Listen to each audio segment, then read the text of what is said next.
वो मंजर भी आएगा, रख हौसला वो मंजर भी आएगा, प्यासे के पास चलकर समंदर भी आएगा।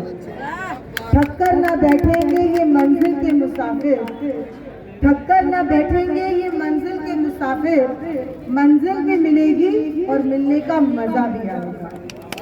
मंच पर उपस्थित जिला कांग्रेस कमेटी कृष्णा नगर के अध्यक्ष भाई राजू जी, पूर्व विधायक, पूर्व मंत्री, कांग्रेस के सीनियर नेता डॉक्टर नरेंद्र नाथ जी, मेरी कृष्णा नगर जिला महिला कांग्रेस की अध्यक्षा शबनम खान जी, यहाँ पर उपस्थित प्रभारी बसोया जी, बिट्टू भाई, और यहाँ पर उपस्थित कटपरगंज जिला अध्यक्ष सिंधिया जी, मेरी साथी महिला कांग्रेस की जो प्रदेश में उपाध्यक्ष है कृष्णा नगर से आती हैं निकिता चतुर्वेदी जी, यहाँ पर उपस्थित हमारे प्रदेश की social media coordinator Renu Rastogi ji, Seva Dal भी यहाँ पर उपस्थित है, यहाँ पर उपस्थित मेरी बाकी सभी, नीतू बाला जी भी कृष्णा नगर से, क्योंकि हम कृष्णा नगर में खड़े हैं, और यहाँ पर उपस्थित हमारी प्रदेश की उपाध्यक्ष ज्योति जी, बहुत सारी मेरी महिला कांग्रेस की साथी यहाँ पर उपस्थित हैं। मैं यहाँ पर सबका स्वागत करती हूँ, धन्यवाद करती हूँ। और आज जो पोल खोल यात्रा है, इस पोल खोल यात्रा में एक बात बिल्कुल साफ है, और वो ये है कि दिल्ली के मुख्यमंत्री अरविंद केजरीवाल ने दिल्ली की जनता को ठगा है। 7 साल पहले जब ये पहली बार मुख्यमंत्री बने थे तो बहुत बड़े बड़े वादे इन्होंने जनता से किए। आज मेरी बहुत सारी बहनें यहाँ खड़ी है, मैं देख रही हूँ, और मैं ये समझती हूँ कि ये जो बार बार अन्ना हजारे जी के कंधे पर चढ़कर अरविंद केजरीवाल दिल्ली के मुख्यमंत्री बन गए, और केंद्र में बैठी मोदी सरकार बार बार ये हमेशा बोलती थी उस समय में कि 70 साल में क्या हुआ, 70 साल में क्या हुआ, कांग्रेस के 70 साल में क्या हुआ, बोलती थी नहीं बोलती थी। 70 साल में ये हुआ कि 70 साल में कांग्रेस के समय में 70 साल के शासन में सिलेंडर का भाव 400 रुपए से ऊपर बढ़ने लगी थी, और 7 साल के मात्र शासन में 70 साल बनाम 7 साल, सिर्फ 7 साल के शासन में इन्होंने सिलेंडर का दाम 900 रुपए और 1000 रुपए से पार कर दिया है। कर दिया कि नहीं कर दिया है? तो ये सबसे बड़ा अंतर है। जब कोई कांग्रेस के ऊपर उंगली उठाता है वो ये समझ जाए कि बाकी 4 उंगलियां उसकी तरफ भी उठती। जनता को ठगने का इस कदर काम किया है। कांग्रेस के समय में शीला दीक्षित जी की दिल्ली एक बहुत ही खूबसूरत दिल्ली बनी। हम सब जानते हैं कि 90 की दिल्ली को कैसे उन्होंने संवारा, कैसे लोगों को अपने अंदर जोड़ा। आज महिलाओं को पेंशन नहीं मिलती, बुजुर्गों को पेंशन नहीं मिलती। मैं आपसे पूछना चाहती हूँ, आप सब यहाँ खड़े हैं, मुझे अच्छे से ज्यादा, मैं खुद भी निगम पार्षद थी, न जाने कितने 100 लोगों की हमने पेंशन लगाई। क्या किसी ने, आम आदमी पार्टी के किसी नेता ने आप लोगों की पेंशन लगाई? क्या किसी का नया राशन कार्ड बना? मेरी बहनें खड़ी है, राशन कार्ड बना?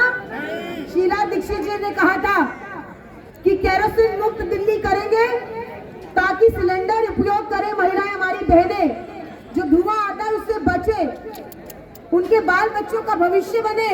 और राशन कार्ड की मुखिया बनाया था, घर की महिला को बनाया था राशन कार्ड का हेड ऑफ द फैमिली।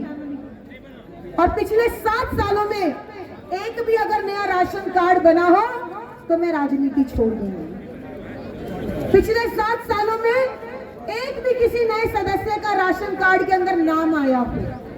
7 साल में क्या पॉपुलेशन दिल्ली की बढ़ी कि नहीं बढ़ी? बढ़ी है ना।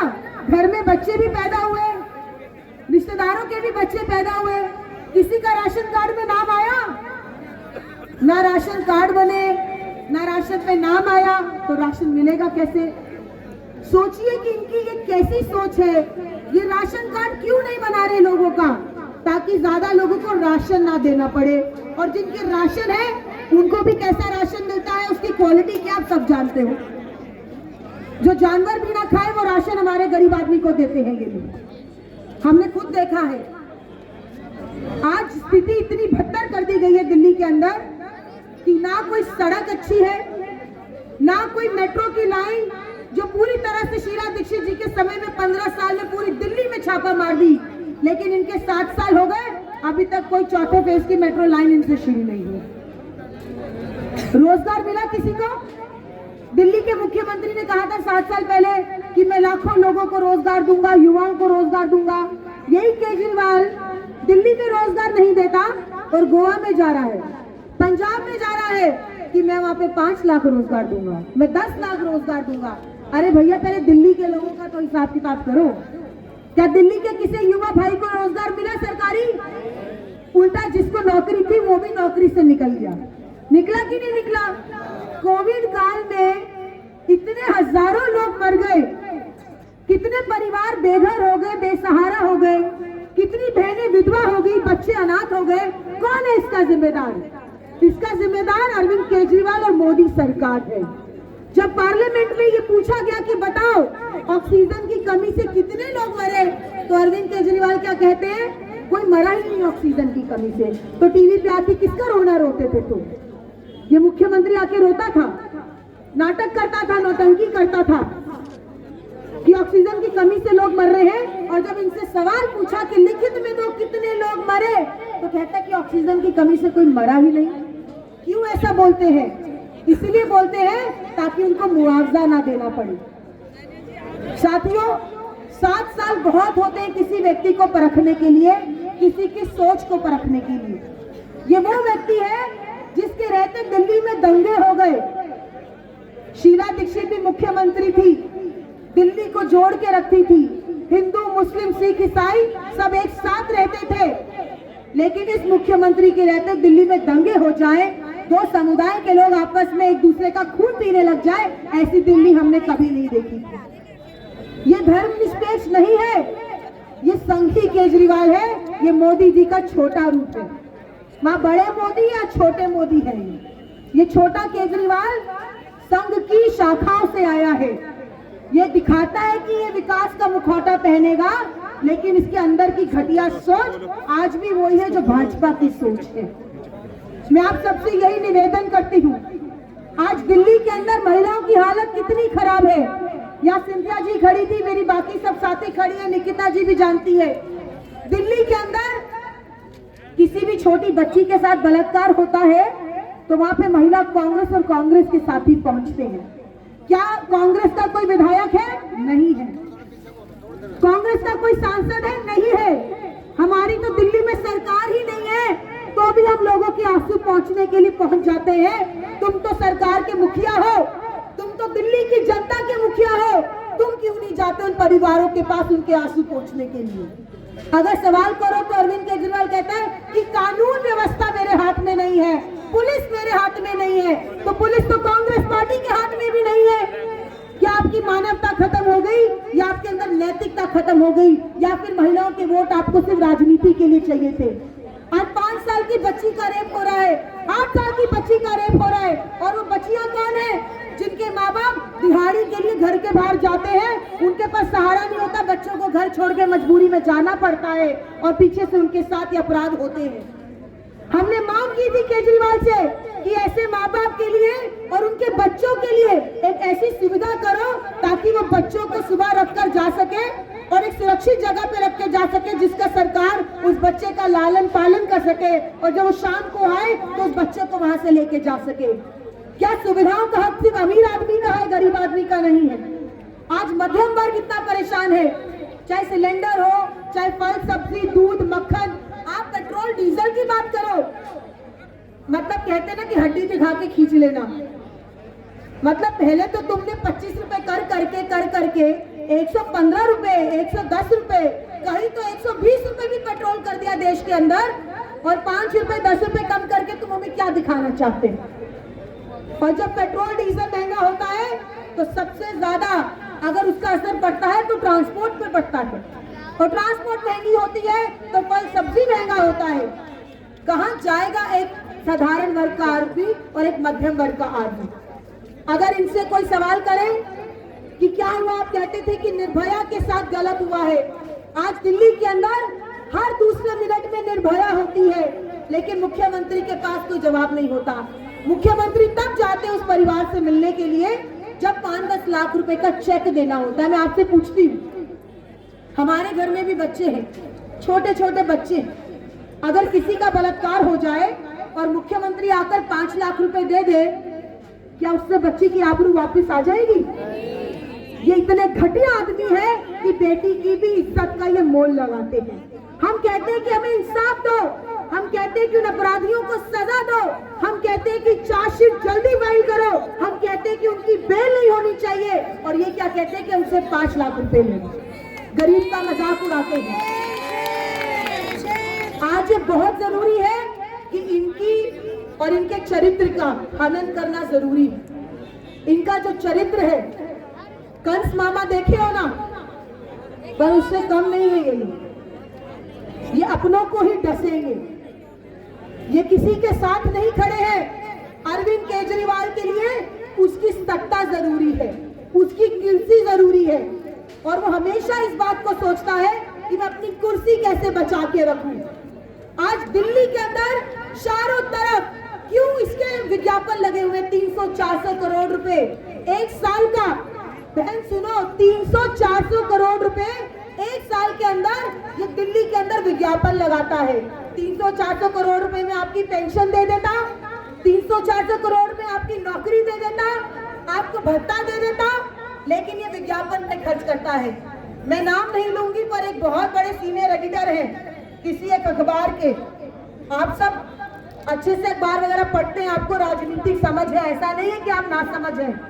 तो बोले अमृता इतनी बुरी स्थिति है कि अब क्या कहें कि अगर हम सरकार के खिलाफ कुछ लिखते हैं, अगर हम उनकी पोल खोलते हैं, और अगर हम ये कहते हैं कि सरकार ये गलत कर रही है, तो सरकार हमारा अखबार बंद करने की धमकी देती है। अब धमकी से तो हर कोई डरता है, तो इसलिए साथियों, अखबार जब खुले, जब टीवी पे चैनल ऑन करो, तो जब ये मोदी जी की और केजरीवाल जी की जय जयकार हो रही हो, तो उसको सच मत मानो, वो सब एक दिखावा है। कांग्रेस को क्यों नहीं दिखाते ये मीडिया वाले? आज कांग्रेस सड़कों पर है और हमें बोलते हैं मीडिया वाले कि कांग्रेस कहाँ है? कांग्रेस यहाँ पर खड़ी है, कांग्रेस सड़कों पे खड़ी है, लोगों के लिए लड़ रही है। कोविड के दौरान आम आदमी पार्टी का विधायक सड़क पर नहीं था लोगों को दवाई देने के लिए, दवा देने के लिए, वहां पे कांग्रेस के कार्यकर्ता खड़े थे। ये जितने लोग हैं, बिट्टू भाई भी यहाँ खड़े हैं, या जितने लोग हैं, कितने लोगों ने कांग्रेस की रसोई चलाई, कितने लोगों ने दवा दी, कितने लोगों ने कितनों की मदद करी। हम जानते हैं कि वो सबसे बुरा वक्त था, हमारी सरकार नहीं थी, उसके बावजूद भी हम लोगों की मदद जितनी कर सकते थे उतनी करने की कोशिश की। हमने खुद अपने सामने अपनों को जाते हुए देखा है, वो दुख हम कभी भूलेंगे नहीं, और ये जहर के दिन हम कभी भूलेंगे नहीं। ये बहुत जरूरी है कि आज जब इनसे हम सवाल करें, जब ये लोग आपके घर पर आए, आम आदमी पार्टी और भाजपा के लोग, भ्रष्टाचार चरम सीमा पे है दिल्ली के अंदर। ये वही लोग हैं जिन्होंने कहा था कि शीला दीक्षित ने भ्रष्टाचार किया है। अरे अगर शीला दीक्षित ने भ्रष्टाचार किया था तो 7 साल 6 साल तुम मुख्यमंत्री थे, क्यों नहीं उनको जेल के अंदर किया? क्योंकि तुमने झूठ बोला था जनता से, तुम्हारे पास कोई सबूत नहीं था, तुमने लोगों को भ्रमित किया था। अरे शीला दीक्षित जैसी नेता के ऊपर इतना कीचड़ फेंकना, एक महिला के ऊपर जिसने दिल्ली को मां समान पाला है, जिसने दिल्ली को एक मां के रूप में सजाने का प्रयास किया है, एक ऐसी स्वच्छ छवि की नेता को जिसने दिल्ली को 15 साल दिए, उसको तुमने 1 मिनट में भ्रष्टाचार कह दिया कि करती है वो। दर्द होता है हम कांग्रेस के लोगों को और दिल्ली की जनता को। जब हम दिल्ली की सड़कों पे चल रहे हैं, पोल खोल पे, हम अलग अलग जगहों पे जन जागरण अभियान कर रहे हैं, हम जनता की आवाज बनना चाहते हैं, जनता के अंदर जो गुस्सा है उसको लोगों तक लेकर जाना चाहते हैं, सरकार तक लेकर जाना चाहते हैं, क्योंकि लोग तंग हैं। जितनी भी मैं महिलाओं से बात करती हूँ, मैं सिर्फ इतना कहती हूँ, सिलेंडर सिर्फ सिलेंडर कहने की बात है कि नहीं? उसके बाद तो फिर जो बहनें बताती है कि हालत है, उनसे ज्यादा कोई जानता नहीं। तो आज मैं आप सबसे यही कहूंगी कि बहुत जरूरी है, क्योंकि बहुत सारे युवा हैं यहाँ पर। आप सब आने वाला दिल्ली का भविष्य और वर्तमान है। ऐसे नहीं होना चाहिए कि पढ़ लिख कर डिग्री घर पे पड़ी है। एक गरीब माँ बाप, एक मध्यम वर्ग का माँ बाप, सरकारी नौकरी कर रहा माँ बाप हमेशा चाहता है कि मेरा बच्चा मुझसे बेहतर करे, और वो हमेशा चाहता है कि वो पढ़ लिख कर मेरा नाम ऊंचा करे। कितना दुख हो रहा है, पढ़ लिख कर डिग्री लेके सब घर बैठे हैं। नौकरी के नाम पे ठंडन गोपाल दे दिया है अरविंद केजरीवाल ने। उनको गोवा के लोगों की चिंता है, उनको पंजाब के लोगों की चिंता है, उनको उत्तराखंड के लोगों की चिंता है। कभी पूछिए दिल्ली की चिंता की? ये वही है जिसने अपने बच्चों की कसम खाई थी कि मैं कोई गाड़ी नहीं लूंगा, मैं कोई बंगला नहीं लूंगा।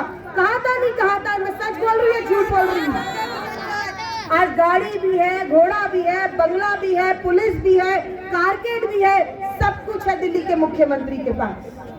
कभी देखा गली में उसको घूमते हुए, सड़कों पे आते हुए, अपना दर्द जाहिर करते हुए कहता मैं आम आदमी पार्टी का नेता हूँ? आम आदमी तो यहाँ खड़ा है, तो दिल्ली का मुख्यमंत्री कहाँ खड़ा है? आज जब हम लोग किसी भी प्रदर्शन के लिए केजरीवाल के घर के बाहर जाते हैं, किसी ने केजरीवाल का घर देखा है? ये सामने, हमने तो सबने देखा, बाहर से देखा है, अंदर नहीं आने देते हमने। एक शीला दीक्षित जी का घर होता था, हरिदत्त जी बैठे हमारे सामने खड़े हैं। शीला दीक्षित जी का भी घर होता था, दरवाजा खोलते थे सबके सब, वो छोटा ही दरवाजा था, खोलते थे। राजेश कौशिक जी बताएंगे खोलते थे कि नहीं खोलते थे? खोलते थे और अंदर चले जाते थे, और शीला दीक्षित जी कहते थे अरे भैया कहाँ से आए बताओ। और एक अरविंद केजरीवाल का घर जाकर देख लीजिए, घर नहीं किला है, किला, किसी राजा महाराजा की किला जैसा किला है।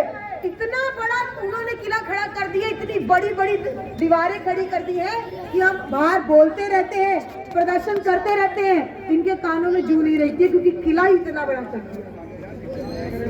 मैं आप सबसे एक बात कहना चाहूंगी कि जनता ने ही उसको जिताया था, और जनता आज कह रही है कि हमसे गलती हुई।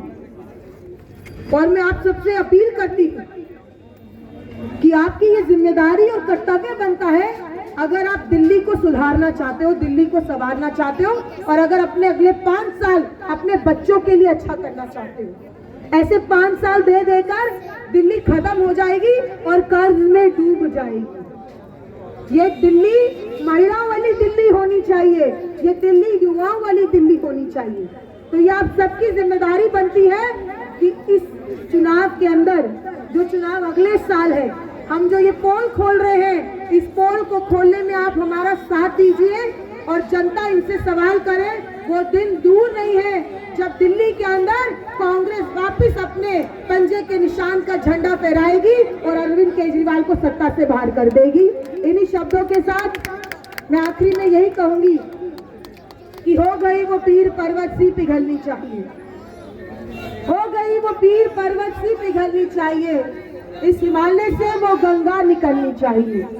सिर्फ हंगामा खड़ा करना मेरा मकसद नहीं, मेरी कोशिशें सूरत बदलनी चाहिए, सीरत बदलनी चाहिए। बहुत बहुत धन्यवाद।